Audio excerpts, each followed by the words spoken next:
가위바위보를 하거나 그리고 게임을 하고 또 운동 경기를 하면서요, 이기고 지는 이런 대결 구조를 재미있어 합니다. 그런데 한국 사람이 이러한 성향이 더욱 강하다는 거예요. 다른 나라가 뭐 전체적으로 어떤지는 잘 모르겠지만요, 예전에 인도에 선교를 다녀온 한 장로님께서 인도에는 이기고 지는 게임이 없다는 거예요. 그래서 많이 놀랬대요. 그만큼 우리나라 사람들의 성향은 대결을 하면서 지는 것보다 이기는 것을 좋아하고 실패하는 것보다 성공하는 것을 좋아합니다. 그리고 우리에게는 이러한 것이 당연한 원리라고 생각하고 있어요. 무엇보다 우리는 신앙에 있어서도 승리를 강조합니다. 그래서 신앙에서도 넘어지고 실패하면 절대 그래서는 안 될 것 같은, 그래서 안타까운 마음이 있죠. 물론 그럴 수 있어요. 그러나 신앙에서 끝내 승리하기까지의 과정에서는 우리가 실패한 것 같을 때가 있어요. 억울하게 진 것 같을 때도 있습니다. 하지만 여러분, 전쟁하다 보면요, 후퇴하는 전술이 있어요.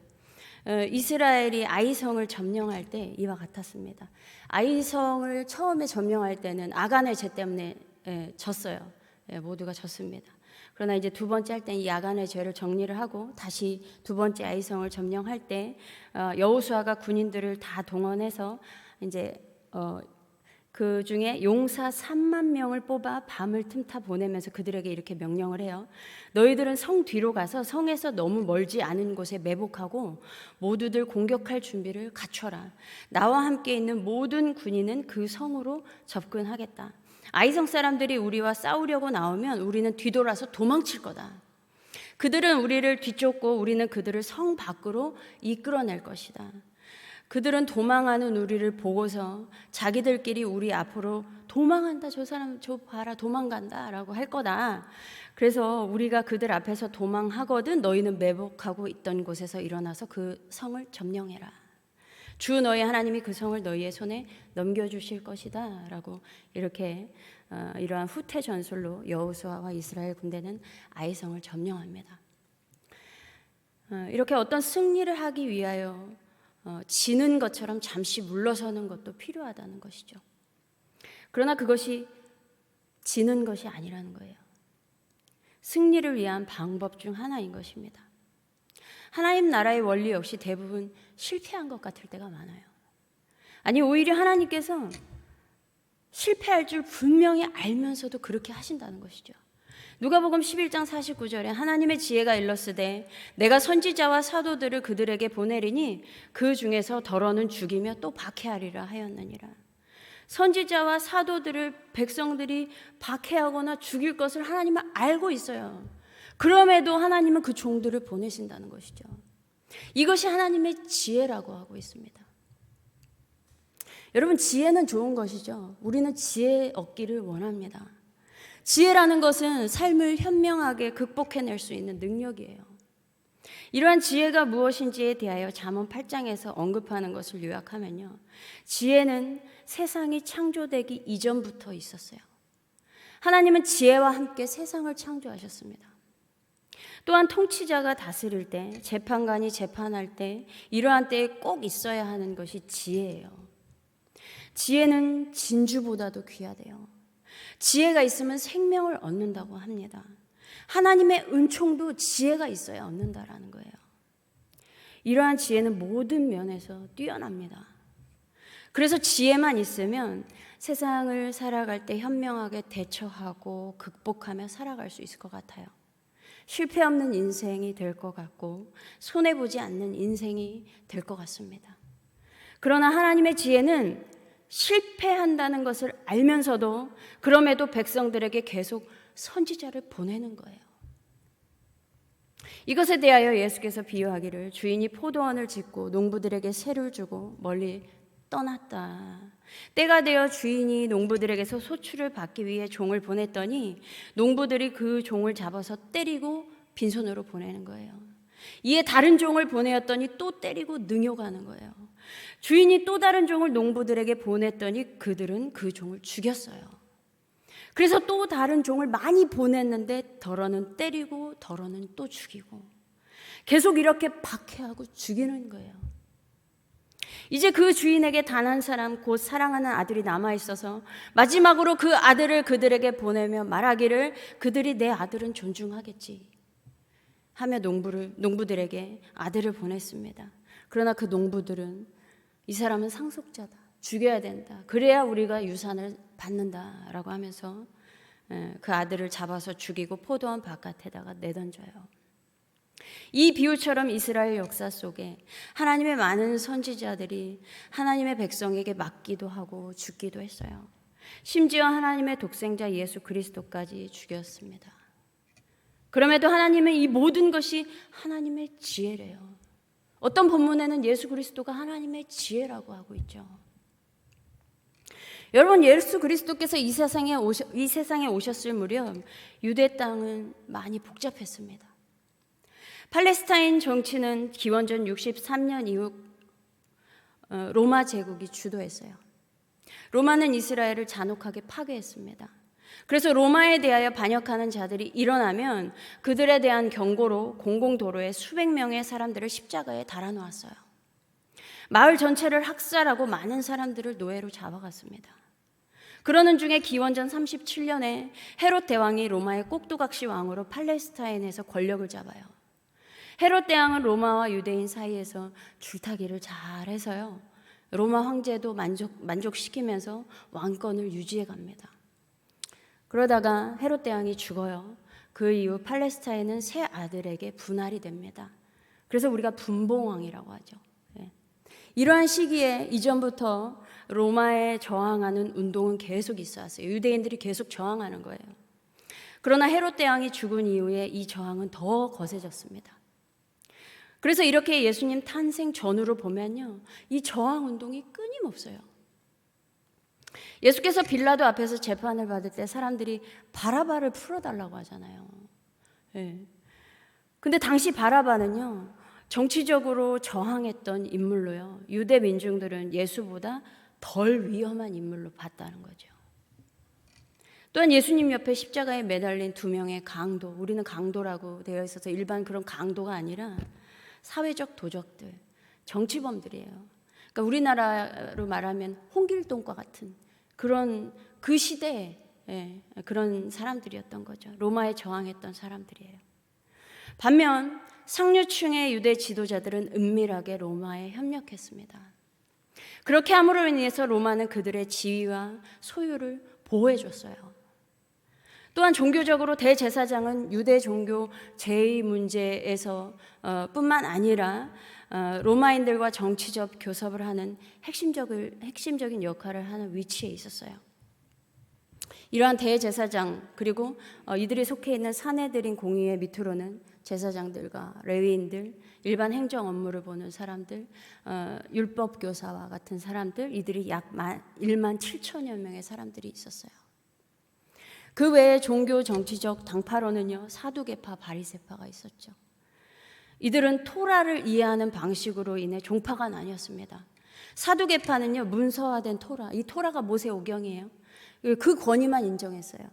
그래서 부활도 인정하지 않고요, 개인의 영생 같은 거 믿지도 않았고요, 미래, 천국 믿지 않았어요. 마귀와 천사 존재 부인했습니다. 이들은 주로 예루살렘에 살았고요, 지배계급에 속했고요, 부유한 귀족들로 이루어져 있었어요. 사내들인 공의회를 지배하는 세력들이었습니다. 이들은 자신들의 지위를 지켜낼 수만 있다면 로마에 기꺼이 협력했어요. 반면 바리새파는요, 토라도 인정하지만 구두 전승도 인정을 해요. 바리새파는 토라에서 요구하는 것을 평범한 사람들의 일상생활에까지 확대 적용하려고 애썼어요. 그래서 마침내 온 이스라엘이 거룩한 제사장직에 이르게 될 일을 꿈꿨습니다. 아주 올바른 생각이죠. 우리도 이런 생각을 하잖아요. 그런데 이들은 너무 지나치게 엄격한 율법주의자들이었어요. 그래서 그렇게 하지 못하는 지배층에 도전도 했고요, 율법을 가볍게 여기는 일반 백성을 경멸하고 멸시했습니다. 그리고 이외에도 에세네파가 있어요. 에세네파는 사회로부터 단절된 삶을 살았어요. 자기들만의 자급자족하는 공동체를 이뤘습니다. 또한 자유의 투사들이라고 해서 우리가 생각하는 후의 열심당 같은 그런 사람들이에요. 이들은 이 당시에는 조직적이진 않았지만 개별적으로 로마에 저항하는 활동을 하는 사람들이었습니다. 그리고 이 외에 누가 있겠어요? 일반 백성들. 이것도 저것도 아닌 그냥 경제적으로 허덕이고 세금 다 빼앗기는 그런 수많은 힘들어하는 백성들. 그 중에서도 율법을 기준으로 봤을 때 부정한 사람에 속해서 그 사회 공동체 안으로도 들어올 수 없는 그 소외된 사람들도 많았습니다. 이렇게 계층과 지위와 각자의 처지가 서로 달랐어요. 서로의 입장도 달랐습니다. 그럼에도 이들의 공통점이 하나가 있었는데 메시아를 기다리는 거였어요. 그러나 이들이 바라는 메시아는 어떤 메시아였을까요? 여러분, 우리도 각자 원하는 하나님이 있어요. 우리 상황과 우리의 환경과 처지와 역할과 위치에 따라 각자 원하는 하나님이 있다고요. 오늘 하루 동안 수많은 사람들이 하나님께 각자의 원하는 바를 전 세계 믿는다고 하는 사람들이 기도했을 거예요. 그러나 우리가 구체적인 기도 제목을 서로 모르지만 어쩌면 저 사람과 나의 기도가 충돌하는 경우도 있지 않겠어요? 그러는 가운데 하나님은 이 모든 것을 취합해서 어긋나지 않게 응답을 해주셔야 될 텐데, 만약 오늘 누군가는 비가 오기를 원하고 누군가는 비가 오지 않기를 원했다고 해보세요. 그러면 하나님은 누구의 기도에 응답을 해주셔야 할까요? 이 당시에도 모든 사람들이 공통적으로 로마로부터 해방되기를 바랬지만 해방은 되더라도 어떤 사람들은 자신들의 지위와 소유를 유지해줄 메시아를 원했을 것이고, 어떤 사람들은 율법을 중요하게 생각하고 율법대로 살아가는 메시아를 원했을 거예요. 어떤 사람들은요, 이 지배층의 소유를 좀 분할을 해가지고 어려운 사람들 좀 도와줬으면 좋겠다. 그래서 먹고 사는데 우리가 서로 걱정 없게 살았으면 좋겠다. 이러한 메시아를 원했을 거예요. 또 어떤 사람들은 내 병이 치유됐으면 좋겠다. 내 삶이 좀 회복됐으면 좋겠다. 다 필요 없고 이런 메시아를 원했을 것입니다. 모두가 하나님의 백성이었지만 각자의 삶에 편차가 있어서 자신이 원하는 메시아 역시 분분했을 것입니다. 여러분, 예수께서 이 땅에 오셨을 때 이 팔레스타인 땅은 종교, 정치, 경제적으로 매우 혼란스러웠어요. 사람들도 각자가 원하는 방식대로 분열된 상황이었습니다. 그리고 그 원하는 바를 누구도 해결할 수가 없었어요. 그래서 더욱 메시아를 기다렸죠. 그때 그 시간에 예수께서 그 유대 땅에 임하셨습니다. 그러나 오실 때부터 백성들로부터 환영받지 못해서 잠시 이집트에 피신해 있어야 했어요. 안 그러면 오자마자 죽으셨을 수도 있습니다. 그리고 공생애 동안에도 인정받지 못하여 많은 비난을 받으셨죠. 대제사장과 율법교사, 사두개인, 바리새인, 유대 저항 세력, 일반 백성들에게 어떤 완전한 만족을 주실 수 없었어요. 물론 어느 정도 잠시 만족을 주었겠지만 모두를 만족시키지 못했습니다. 왜냐하면 예수님은 그들이 원하는 메시아가 아니었기 때문이죠. 그래서 사두개인과 바리새인 율법교사들은 예수님을 시험했고 비난했어요. 뿐만 아니라 백성들이 원하는 메시아도 아니었어요. 경제적으로 더 잘 살게 해주는 메시아가 아니었다고요. 오병이어의 기적을 보고 눈이 번쩍 뜨여요. 아, 이분 임금 삼아야 되겠다. 그때 예수님은 그 자리를 피했습니다. 그럼에도 끝까지 예수님을 찾아내요. 계속 찾아와요. 그래서 또 오병이어의 기적을 보기를 원하죠. 그러나 예수께서 나는 생명의 떡이다 라고 하니까 모두가 떠나버립니다. 여러분, 예수께서 이 땅에 오신 목적이 백성들의 요구를 들어주기 위함이 아니었어요.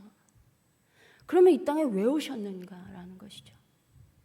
마태복음 20장 28절에 인자가 온 것은 섬김을 받으려 함이 아니라 도리어 섬기려 하고 자기 목숨을 많은 사람의 대속물로 주려 함이니라. 도널드 크레이빌이라는 사람은 자신의 책 예수가 바라본 하나님 나라에서 이렇게 말하고 있어요. 세상의 구원자인 예수의 메시아 정체는 돌을 빵으로 바꾸는 일을 통해서가 아니라 자신의 생명을 다른 사람들을 위해 깨어지도록 내어놓은 일에서 드러났다. 예수의 메시아의 그 정체가 드러난 것은 그 십자가에 못 박혔을 때 드러났다라는 거예요. 여러분, 예수께서 이 땅에 오신 목적은 이 사회의 안녕과 발전을 위해서 오신 것이 아니에요. 인류 구원을 위해 오셨습니다. 그러기 위해서 하실 일은 자신의 목숨을 내어놓는 일이었어요. 한 알의 밀이 되어 썩는 것이었습니다. 그래서 예수님은 어떤 계층과 어떤 부류에도 속하지 않고 자신이 죽는 것을 택하셨어요. 밀알이 되셨습니다. 그 예수님의 죽음이 인류를 살렸죠. 그 이후 사도들뿐만 아니라 수많은 사람들의 죽음을 무릅쓴 희생과 복음 전파로 세상은 예수님을 구원자로 받아들이기 시작했어요. 점차 좋은 방향으로 변해갔습니다. 많은 나라의 강압과 착취로 힘들게 하던 로마는 끝내 기독교를 공인하고 국교로 삼아요.